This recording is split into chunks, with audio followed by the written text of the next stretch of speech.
గణేశాయ నమః. శ్రీ సరస్వతి నమః. శ్రీ గురుభ్యో నమః.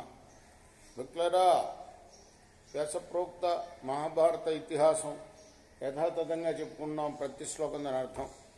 ఇందులో భాగంగా నేటి వరకు ఆది సభారణ్య విరాట ఉద్యోగ భీష్మ ద్రోణ కర్ణ శల్య సౌప్తిక స్త్రీ పర్వాలనే 11 పర్వాలు పూర్తి చేసాం. 18 పర్వాల్లో 12వదైన శాంతి పర్వంలో కూడా మనం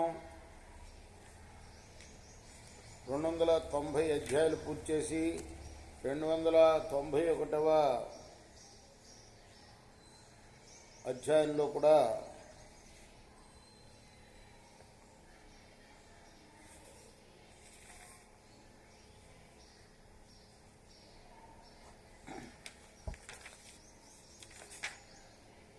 తొమ్మిది శ్లోకాల వరకు చెప్పుకున్నాం.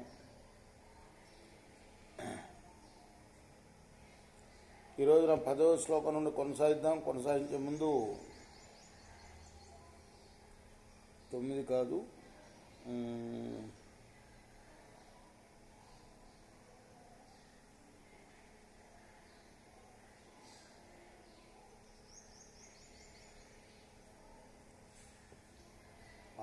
5 శ్లోకాలే చదువుకున్నాం. 6 నుంచి కొనసాగిద్దాం. కొనసాగించే ముందు వ్యాసుల వారిని ప్రార్థన చేసుకుందాం. వ్యాసాయ విష్ణురూపాయ వ్యాసరూపాయ విష్ణవే నమో వై బ్రహ్మనిదయే వాసిష్ఠాయ నమో నమః. నారాయణం నమస్కృత్య నరం చైవ నరోత్తమం దేవీం సరస్వతిం వ్యాసం తతో జయంతిరై. సదా నింబవృక్షస్య మూలాధివాసాత్ సుధాశ్రావిణిం తిక్తమప్యప్రియంతం తరుం కల్పవృక్షాదికం సాధయంతం నమామీశ్వరం సద్గురుం సాయినాథ్. అంజనానందనం వీరం జానకీ శోకనాశనం కపీసమక్షం తారాం వందే లంకాభయంకరం. అజ్ఞానాధికృతం పాపం తపసైవాభిర్నిర్నుదే పాపం హి కర్మఫలతి పాపమేవ స్వయం కృతం.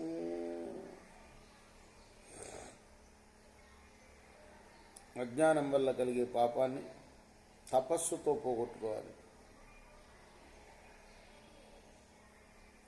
దుఃఖమయమైన ఫలితాన్ని ఇచ్చే పాపకార్యాన్ని ఎప్పుడు కూడా చేయకూడదు. పాపానుబంధం యత్కర్మ యజ్జపస్యాన్ మహాఫలం తన్న సేవేత మేధావి శుచి కుశలనిం యథా. ఎంత గొప్ప ఫలితాన్ని ఇచ్చేదైనప్పటికీ పాపబంధం వచ్చే పనిని వివేకైన వాడు చేయడెవరు కూడా. కిం కష్టమనుపశ్యామి ఫలం పాపస్య కర్మణ ప్రత్యాపన్నస్య హి తతః నాత్మా తావద్ విరోచతే.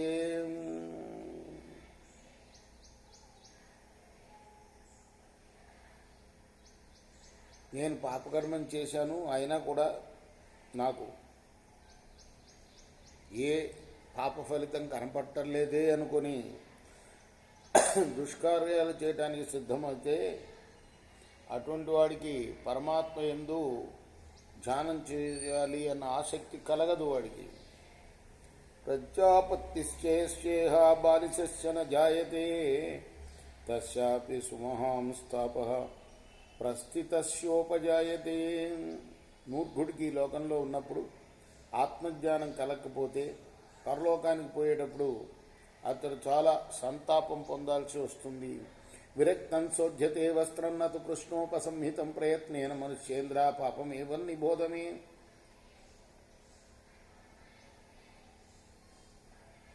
ఏ మరకలు పడని వస్త్రాన్ని ఉతికి బాగు చేసుకోవచ్చు, శుభ్రం చేసుకోవచ్చు. కానీ దుమ్ము కొట్టుకొని మాసిపోయి మరకలు పడిన వస్త్రాన్ని ఎంత ఉతికినా కూడా అది తెల్లబడదు. అలాగే పాపం కూడా అంతే. స్వయం కృత్వా తు యః పాపం శుభమేవానుతిష్టతి ప్రాయశ్చిత్తన్నరః కర్తుం ఉభయం సోస్నుతే పృథక్. బాగా తెలిసి పాపం చేసేవాడు, అంటే ఇది పాపం అని తెలిసి చేసేవాడు, దానికి ప్రాయశ్చితంగా పుణ్యకర్మ చేస్తే పాపకర్మ ఫలితాన్ని సత్కర్మ ఫలితాన్ని వేరువేరుగా దేనికి దాన్నే పొందుతాడు. అజ్ఞానాత్తు కృతాం హింసాం అహింసా వ్యపకర్షతి.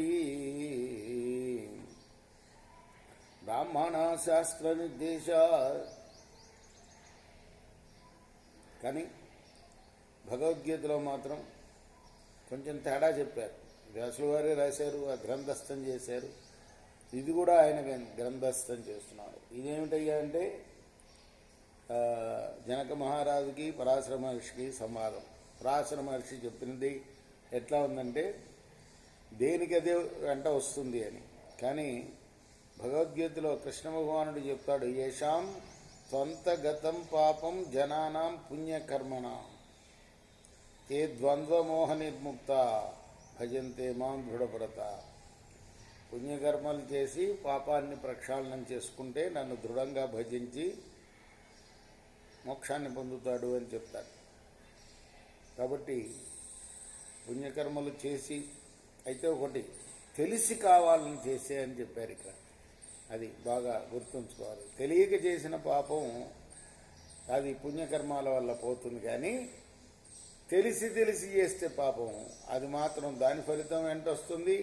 దానికోసం చేసిన ప్రాయశ్చితం ఆ ఫలం కూడా వెంట వస్తుంది. రెండు కదా.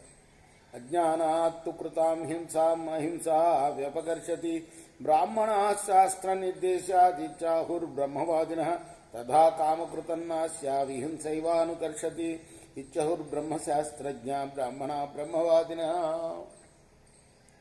తిరిగి చేసే హింస యొక్క ఫలాన్ని అహింస పోగొడుతుంది అని ఆత్మజ్ఞానం కల బ్రాహ్మణులు శాస్త్రవాక్యాలను చెప్తున్నారు. కానీ కావాలని స్వేచ్ఛగా చేసే హింసామయమైన పాపఫలాన్ని అహింసావ్రతం పోగొట్టుకోలేదు.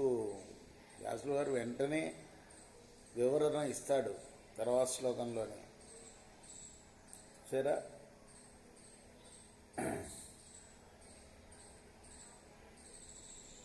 కావాలని ప్రత్యేకంగా చెప్పాడు. తెలియక చేసే హింసఫలాన్ని మాత్రం హింసఫలాన్ని తర్వాత చేసే అహింస పోగొడుతుంది, కానీ కావాలని స్వేచ్ఛగా చేసే హింసమయమైన పాపఫలాన్ని అహింసావ్రతం పోగొట్టదు అని వేదశాస్త్రజ్ఞులైన బ్రాహ్మణులు చెప్పారు అని పరాశర మహర్షి. ఆయన ఏదో కానట్టుగా, ఆయన అటువంటి వాడే, కానీ నాతో పాటు అందరూ చెప్పారు వేదశాస్త్రజ్ఞులు. అహం తు తావత్ పశ్యామి కర్మ యద్వర్తతే కృతం గుణయుక్తం ప్రకాశం వా పాపేనానువ సంహితం. పుణ్యకర్మైనా పాపకర్మైనా బహిరంగంగా చేసిన రహస్యంగా చేసిన దాని ఫలాన్ని తప్పక పొందాలి. దాని ఫలం తప్పక ఇస్తుంది. ఫలము దాని ఫలితాన్ని తప్పక లభిస్తుంది.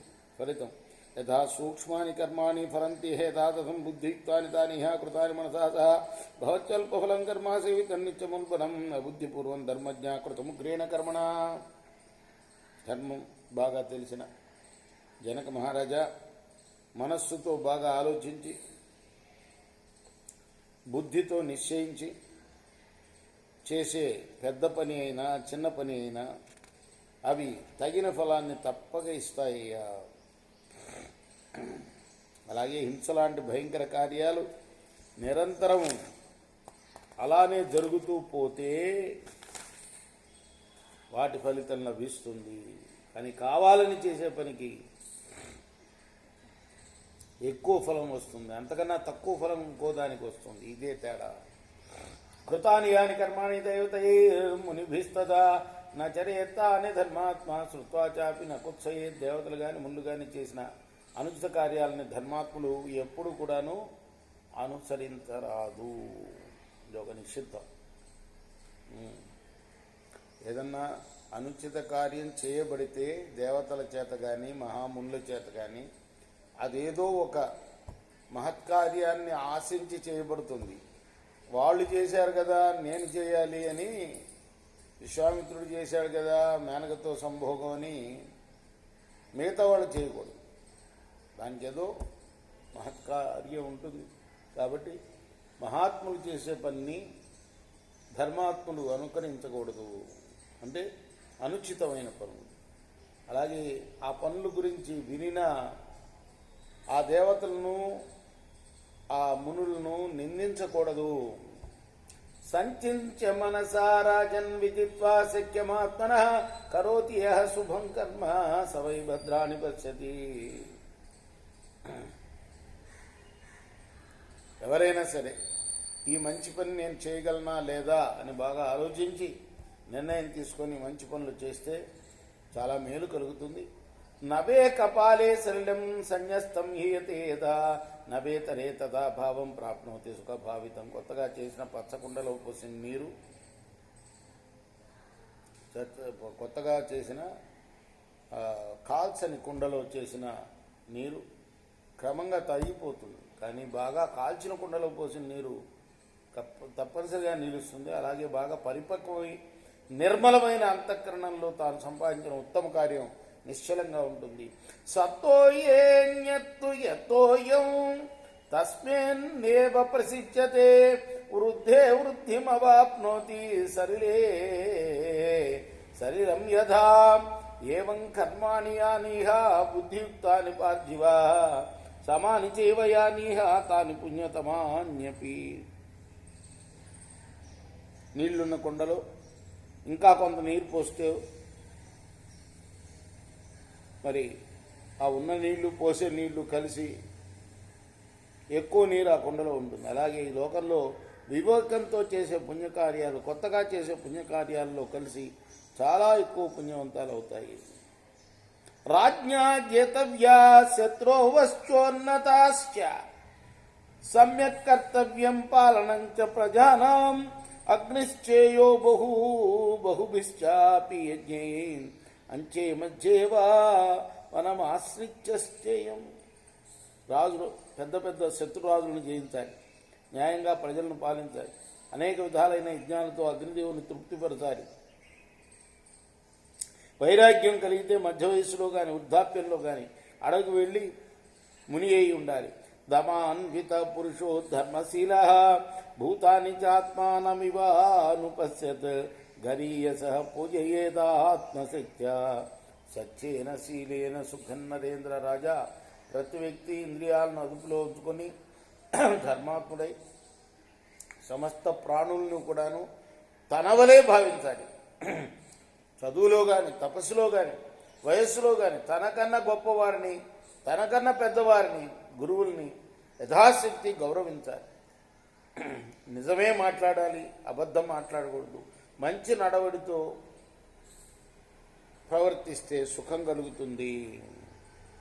శ్రీ మహాభారత శాంతిపరుని రాజధర్మానుశాసనపరుని మోక్షధర్మపరుని పరాశర గీతాయాం 1,20,200 దివ్యాస ప్రోక్త మహాభారత ఇతిహాసంలోని